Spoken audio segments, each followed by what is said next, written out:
এই দেখ কি ভিআইপি দোকান, তোকে সুন্দর পাঞ্জাবি কিনা দিমু। পাঞ্জাবি কিনবো ঠিক আছে, তুই এত বিএপি দোকান আছো কে? আমরা গ্রামগঞ্জের লোক, এই বিএপি দোকান থেকে জিনিস কিনলে পরে দাম বেশি নিবো, আর অত টাকা আমার কাছে তুই তাই দেখ। সুমন্দি খালি বেশি কথা কয়। আরে দোকান ভিআইপি হইলে কি, আর এখানে দাম কম আছে। তুই আগে পাঞ্জাবি পছন্দ কর। এটা পছন্দ হয়েছে তোর?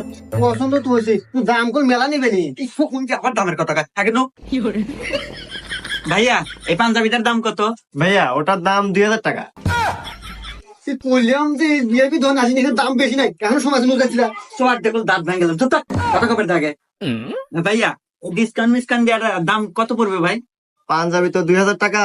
তো আমাদের ইউর ফ্যাশনে ঈদ উপলক্ষে সকল পণ্যের উপর 50% ডিসকাউন্ট চলতেছে। তো ডিসকাউন্ট করে পাঞ্জাবির দাম আসে 1000 টাকা। দেন দেখছো হুমন্দি দোকান ভিআইপি হইলে কি, আরে দাম মেলা কম না, রং কামে এত কাস্টমার না দেখ। ভাই প্যাক করে দেন। ভাই দাঁড়ান, 1000 টাকার